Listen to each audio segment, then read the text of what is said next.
எல்லாருக்கும் வணக்கம். நான் ஓம் பிரகாஷ் பேசுகிறேன். இது வரைக்கும் நீங்கள் இந்த சேனலை சப்ஸ்கிரைப் பண்ணலாம், சப்ஸ்கிரைப் பண்ணிக்கோங்க. அது மட்டும் இல்லாமல் பக்கத்தில் இருக்க பெல் பட்டனும் கிளிக் பண்ணி வச்சுக்கோங்க. அப்போ தான் நம்ம சேனலில் போடுற எல்லா வீடியோஸும் உங்களுக்கு நோட்டிஃபிகேஷனில் காமிக்கும். மேலும் ஜோதிடம் சார்ந்த ஏதாவது கேள்விகள் இருந்தாலும் அல்லது உங்கள் சுய ஜாதகத்தை பற்றி ஏதாவது கேள்விகள் இருந்தாலும் நீங்கள் கீழே கமெண்ட் பாக்ஸில் உங்களை பிறந்த தேதி, பிறந்த நேரம், பிறந்த இடம் குறிப்பிட்டு உங்கள் கேள்விகளை நீங்கள் கேட்கலாம். கண்டிப்பாக எல்லோருடைய கமெண்ட்ஸுக்கும் முடிஞ்ச வரைக்கும் நான் ரிப்ளை பண்ணுறேங்க. சரிங்களா? அதே மாதிரி இந்த வீடியோ உங்களுக்கு பிடிச்சிருக்கின்ற பட்சத்தில் ஒரு லைக்கும் போட்டு விடுங்க. நான் நிறைய லைக்ஸ் வர தான் இன்னும் மேற்கொண்டு வீடியோஸ் நிறைய போடணுன்ற ஒரு தூண்டுதல் எனக்கும் வரும். சரிங்களா? முடிஞ்சிருக்கும் இந்த வீடியோ பார்க்குறவங்க ஒரு லைக்கை போட்டுட்டு கமெண்ட்டை போட்டுட்டு உங்களோட வீடியோ நீங்கள் பார்க்க ஆரம்பிங்க. சரி, வாங்க இப்போ வீடியோக்குள்ளே போகலாம். துலாம் சுவாதி 2026 மே மாத ராசி பலன்கள். துலாம் சுவாத்தியில் பிறந்தவங்களுக்கு இந்த காலகட்டம் எப்படி இருக்குங்க? அதாவது ராசிநாதன் அப்படின்னு சொல்லப்படக்கூடிய சுக்கிரன் ராசிக்கு 8ஆம் இடத்துல முதல் பகுதியில் மறைஞ்சிருக்காருங்க. 2வது பகுதியில் ராசிக்கு 9ஆம் இடமான பாக்கியஸ்தானத்துக்கு பயிற்சி ஆகிறார். அதே மாதிரி நட்சத்திராதிபதினு சொல்லப்படக்கூடிய ராகு ராசிக்கு 5ஆம் இடத்துல அமர்ந்திருக்கார். குரு பார்வையில் இருக்கிறது விசேஷம். சரிங்களா? நல்லா கேட்டுக்குங்க. துலாம் சுவாத்தியில பிறந்தவங்களுக்கு இந்த மாதத்துடைய 2வது பகுதி நல்லா இருக்கு. சரிங்களா? முதல் பகுதி உங்களை பொறுத்த வரைக்கும் சுமாரான ஒரு காலகட்டமாக தான் இருக்கும். கடந்த காலங்களை பார்க்கும்போது நடந்ததெல்லாம் நன்மைக்குன்னு எடுத்துக்கோங்க. ஏன்னா கடந்த காலங்களை நீங்க பார்க்கும்போது ராசிக்கு 6ஆம் இடத்துல சனி, செவ்வாய், புதன் சேர்க்கை இருந்திருக்கும். 7ஆம் இடத்துல சூரியன் உச்சம். சரிங்களா? அப்போ நிறைய பேருக்கு பார்த்தீங்கன்னா ஃபேமிலி ரிலேட்டடா நிறைய சிக்கல்களை கொடுத்துருக்கும். குடும்பத்துல ஏதாச்சும் ஒரு கருத்து வேறுபாடு, கணவன் அல்லது மனைவி உங்களை டாமினேட் பண்ணுவாங்க, அல்லது ஏதாச்சும் சின்ன சின்ன பிரச்சனை, வீண் செலவு, பண வரையும் இது போன்ற அமைப்புல கொடுத்துருக்கோம். குறிப்பா வார்த்தைகளால் பிரச்சனை, பேசுற வார்த்தையால தான் நிறைய பிரச்சனை. அது வேலை செய்ய இடத்துலயும் சரிங்க, குடும்பத்திலயும் சரிங்க இருந்திருக்கும். மன ரீதியாகவும் சரிங்க, உடல் ரீதியாகவும் சரிங்க, கொஞ்சம் ஒரு சில போராட்டங்களை கடந்த காலங்களில் நிறைய பேருக்கு கொடுத்துருக்குங்க. சரிங்களா? அதாவது செலவு அப்படின்றது கண்டிப்பா இருந்திருக்கும், வீண் செலவு. சரி, இனி வர காலகட்டங்கள் எப்படி இருக்கும்னா கண்டிப்பா 2வது பகுதி நல்லா இருக்கும். உங்களை பொறுத்த வரைக்கும் சூரியனும் புதனும் 8ஆம் இடத்துல மறைந்தாலும் கூட ராசிநாதன் ராசிக்கு 9ஆம் இடத்துல அமர்ந்திருக்கார்.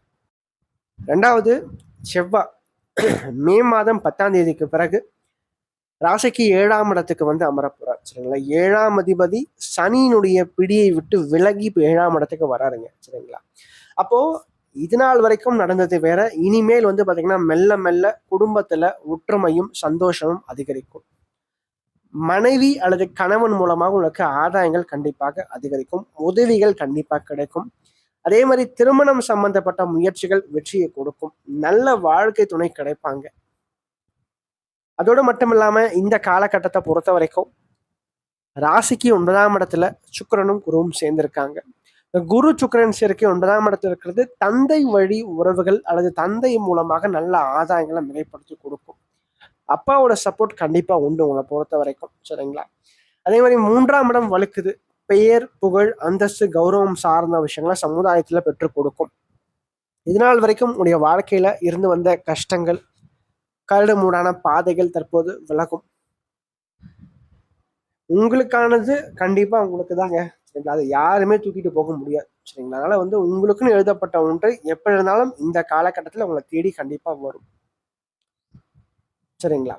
அது மட்டும் இல்லாம 3ஆம் இடம் முயற்சி ஸ்தானம். அதிகமா உங்களை உழைக்க தூண்டும், முயற்சிகள் எடுக்க தூண்டும். அடுத்து என்ன பண்ணலாம்னு சொல்லிட்டு அதை நோக்கி ஓட வைக்கும். சரிங்களா? அதாவது ஒரு என்ன சொல்ல, குண்டு சட்டிக்குள்ளே குதிரை ஓட்டுற மாதிரி இல்லாத தன்மையை மாறி இனிமேல் அடுத்து நம்ம லைஃப்ல அடுத்த கட்டத்துக்கு போகணுன்ற ஒரு எண்ணங்கள் கண்டிப்பாக அதிகரிக்கும். திருமணமான பெண்களுக்கு இந்த காலகட்டத்தில் குழந்தை பாக்கியம் சார்ந்த விஷயங்கள் கிடைக்காம தான் தற்போது கிடைக்கும். திருமணம் சார்ந்த பேச்சுவார்த்தைகள் வெற்றியை கொடுக்கும். தைரியம், துணிச்சல், தன்னம்பிக்கை கண்டிப்பா அதிகரிக்கும். ரொம்ப போல்டா தைரியமா சில காரியங்களை இறங்கி ஜெயிச்சு காமிப்பீங்க. ஏன்னா செவ்வாய் ராசியை பார்க்கறதுனால கண்டிப்பா தைரியத்தை மிகைப்படுத்தி கொடுப்பார். வேகத்தையும் விவேகத்தையும் மிகைப்படுத்தி கொடுப்பார். அதே மாதிரி வெளிநாடு சம்பந்தப்பட்ட முயற்சிகள் வெற்றியை கொடுக்கும். குறிப்பா வெளிநாடு சம்பந்தப்பட்ட, வெளியூர் சம்பந்தப்பட்ட காரியங்கள் கண்டிப்பா நல்லபடியாக நடந்து முடியும். அந்நிய மொழி பேசும் நபர்களால் ஆதாயங்கள் கண்டிப்பாக உண்டு. சரிங்களா? 5ஆம் இடம் அதிர்ஷ்டஸ்தானம். 5ஆம் அதிபதி 6ல மறைஞ்சா கூட குரு 5ஆம் இடத்தை பார்க்கறது அதிர்ஷ்டத்தை கண்டிப்பா மிகைப்படுத்தி கொடுக்கும். நல்ல நல்ல வாய்ப்புகள் தேடி வரும். வேலை ரீதியா உத்தியோகம் சம்பந்தப்பட்ட வழியாக ஒரு மாற்றத்தை எதிர்பார்த்துட்டு இருக்கீங்க. ஒரு இடம் மாற்றம், வேலை மாற்றம், பிளேஸ் ஆஃப் சேஞ்ச் இதெல்லாம் எதிர்பார்த்துட்டுனா கண்டிப்பா நடக்கும்.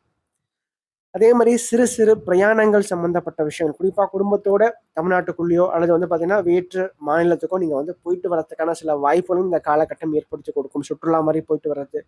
ஸோ பயணங்கள் அதிகரிக்கும். சரிங்களா? பயணங்களுக்காக செலவு செய்வீங்க. அதே மாதிரி அறிவு,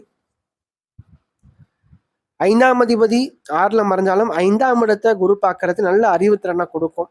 நல்ல முன்னேற்றத்தை கொடுக்கும். படிக்கிறத ரொம்ப ஆழமா படிப்பீங்க. ரொம்ப புரிஞ்சு படிப்பீங்க. ஸோ அப்போ படிப்பு ரீதியாக நல்ல மாற்றங்களை கண்டிப்பாக எதிர்பார்க்க முடியும் துலாம் சுவாத்தியை பொறுத்த வரைக்கும் இந்த காலகட்டத்தில்.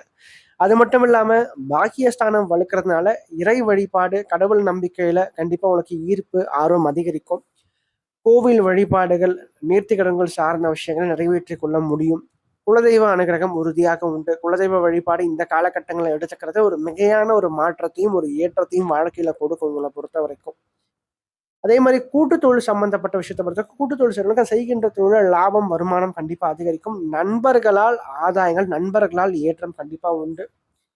என்ன ஒண்ணு, லாபாதிபதி 8ஆம் இடத்துல போய் மறையறதுனால பணம் கொடுக்கல் வாங்கல் விஷயத்துல மட்டும் கொஞ்சம் கவனமா இருங்க. அது யாரா இருந்தாலும் சரி, பெரும்பாலும் கடன் கொடுக்காதீங்க, கடன் வாங்கவும் செய்யாதீங்க இந்த காலகட்டத்தை பொறுத்த வரைக்கும். மேலும் இந்த வீடியோ உங்களுக்கு பிடிச்சிருந்தா லைக் பண்ணுங்க. பிடிக்கலன்னா நீங்க தாராளமா நீங்க டிஸ்லைக்கும் பண்ணலாம். சரிங்களா? அதே மாதிரி இந்த வீடியோ பத்தின ஏதாவது கேள்விகள் எதுவாக இருந்தாலும் நீங்க கமெண்ட் பாக்ஸ்ல கமெண்ட் பண்ணலாம். அது நல்ல விஷயமா இருந்தாலும் சரி, கெட்ட விஷயமா இருந்தாலும் சரி, உங்களோட தோன்ற விஷயங்கள் நீங்க கமெண்ட் பாக்ஸ்ல கமெண்ட் பண்ணுங்க. அது சரியா இருந்தா இன்னும் எனக்கு பூஸ்டப்பா இருக்கும். அது தவறான ஒரு இதுவா இருந்தா நான் அதை திருத்திக்கிறேன். சரிங்களா? நன்றி, வணக்கம்.